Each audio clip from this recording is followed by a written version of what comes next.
स्वाति अपनी सहेली सुनंदा के घर आई हुई थी। बड़े दिनों बाद दोनों मिली तो बातों का सिलसिला शुरू हो गया। तभी सुनंदा की बहू चाय नाश्ता लेकर आ गई। पहले उसने स्वाति के पैर छुए, फिर दोनों सहेलियों को चाय सर्व की।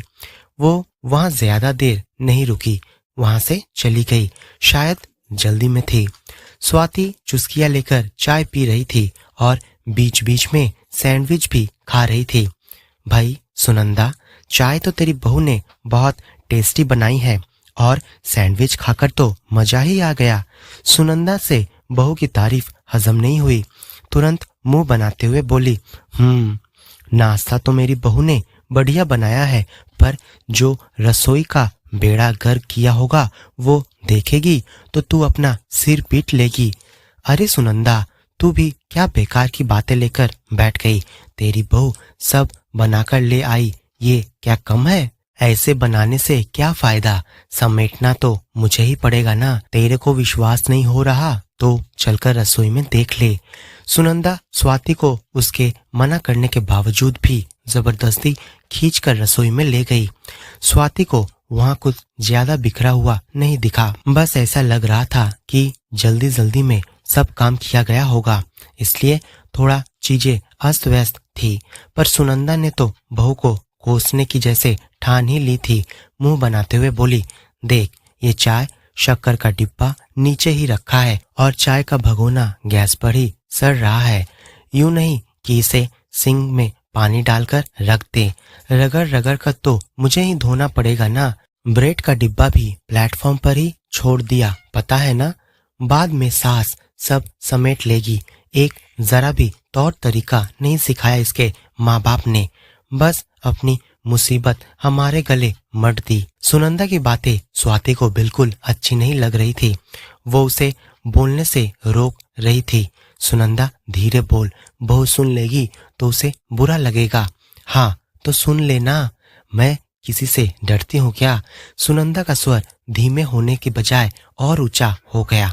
उसकी बातें सुनकर बहू रसोई में आ गई और दुखी होते हुए बोली, माँ, आप हर बात में मेरे माता पिता को क्यों कोसती रहती है? मैंने तो यही सोचा कि जल्दी से चाय नाश्ता बना लेती हूँ ताकि आप आराम से अपनी फ्रेंड के साथ बातें कर सकें, आपको किचन में नहीं आना पड़े। और जहाँ तक बात रसोई समेटने की थी तो सोचा बाद में कर लूंगी, क्योंकि मेरी अर्जेंट कॉल थी।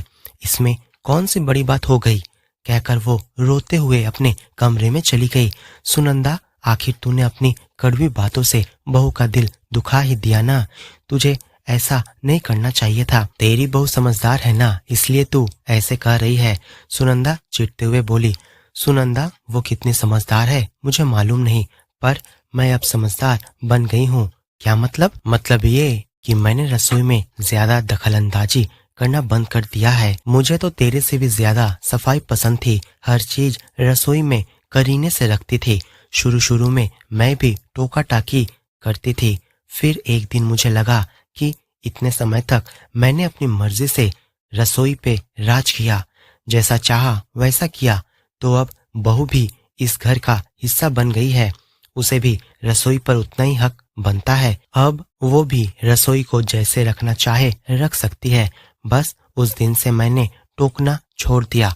हाँ, कभी कुछ जरूरी लगता है तो कह देती हूँ। घर में शांति बनाए रखने के लिए अपनी आदतों से समझौता तो करना ही पड़ता है। मैं तो यही कहूंगी कि तू भी अपनी आदतों को बदल ले, सुखी रहेगी। आगे तेरी मर्जी। इतना बोलकर स्वाति अपने घर जाने लगी तो सुनंदा की बहू आ गई और बोली, सॉरी आंटी जी, मुझे आपके सामने माँ जी को ऐसा नहीं बोलना चाहिए था। आपका भी मूड खराब हो गया। नहीं बेटा, ऐसी कोई बात नहीं, सब घरों में ऐसा होता रहता है। बस मैं तो यही कहूंगी कि हमें एक दूसरे की भावनाओं की कद्र करते हुए मिलजुल कर घर का काम करना चाहिए। कभी किसी को ऐसे कड़वे बोल न बोले जिससे घर में अशांति हो और घर जंग का मैदान बन जाए। सही कहा आपने आंटी जी, अब से मैं भी चुप रहने की कोशिश करूंगी। सुनंदा की बहू बोली, बहू, चुप रहने की जरूरत तुझे नहीं मुझे है, क्योंकि यदि मैं ही फालतू नहीं बोलूंगी तो तुझे कुछ बोलने की जरूरत ही नहीं पड़ेगी। सुनंदा अपनी गलती स्वीकारते हुए बोली, ये हुई ना बात। स्वाति खुश होते हुए बोली, माँ मुझे माफ कर दो, अब से मैं साफ सफाई का पूरा ध्यान रखूंगी, आपको शिकायत का कभी कोई मौका नहीं दूंगी। चल अब बहुत हो गई बातें, जा अब ऑफिस का काम देख। वैसे तुझे अपने आप को बदलने की कोई जरूरत नहीं, तू जैसी है वैसी रहना, कहकर सुनंदा ने बहू को गले से लगा लिया तो उसकी बहू का चेहरा खिल उठा। जहां सुनंदा की कटु वचनों ने बहू के दिल को आहत किया, तो वहीं उसके प्यार के दो बोल बहू के चेहरे पे वापस मुस्कुराहट ले आए। ये बात सुनंदा के समझ में अच्छे से आ गई थी कि रिश्ते तकरार से नहीं प्यार से चलते हैं। उसने स्वाति का बहुत बहुत शुक्रिया अदा किया और उसे खुशी खुशी विदा किया।